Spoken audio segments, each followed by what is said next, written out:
They say that history is the greatest of all teachers, and the tales of past deeds define who we are in the present, and what we shall be in the future. It is said that such tales shall, with each telling, illuminate us all with the light of truth. I shall tell you of such a tale. It is a tale quite familiar to me, for I have spent nearly a lifetime piecing it together and chronicling it here within this book. For years I have pondered its passages, studying every line, committing each word to memory. Perhaps now, in the telling of it, I shall at last find the answers I seek. Our story takes place in the northern region of Faerun known as Icewind Dale. It is a harsh, frozen land, cut off from the rest of the world by a wall of jagged peaks called the Spine of the World. For centuries, the icy plains of the Dael have been home to the barbarian peoples of the Uthgard and Regedmund. Huddled together in small, closely knit tribes, the barbarians lived simple lives, free, proud, and fiercely independent. Until the day an archmage named Erakan came to Icewind Dale.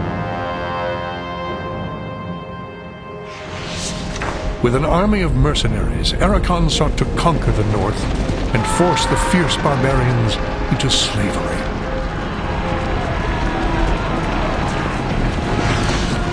Long weeks of battle followed, and the scattered barbarian tribes suffered terrible losses. Defeat seemed inevitable. In their darkest hour, a barbarian shaman named Jared came forth and demanded a council between all the remaining tribes of the north. A respected warrior, Jared persuaded the council to put aside their differences and unite against Erakan. Strengthened by a new sense of purpose, the barbarians rallied behind their new leader. The combined might of the Northmen proved more than a match for Erakan, who had counted on the division of the tribes. Wave after wave of barbarian warriors tore into Erakan's hired army, forcing them on the defensive and ultimately into full retreat. As his army crumbled around him, Erakan had time for one last desperate act before his enemies descended upon him. Drawing upon his remaining power, the Archmage breached the planar boundaries, tearing open a portal to the lower planes. The foolish Archmage's cries of victory immediately turned to shrieks of terror as the hideous and twisted shapes of demonkind materialized from the portal and poured onto the battlefield.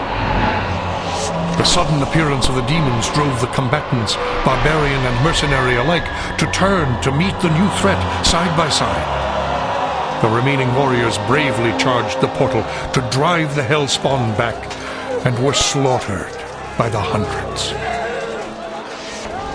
As his people fell around him, the barbarian shaman, Jared, looked up from the blood-drenched snow of the battlefield and caught sight of a lone figure high upon a ridge in the distance.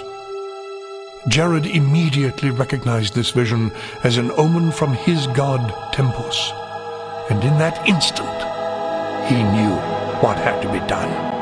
Shouting cries to his god, he charged through the ranks of the demons and plunged into the portal.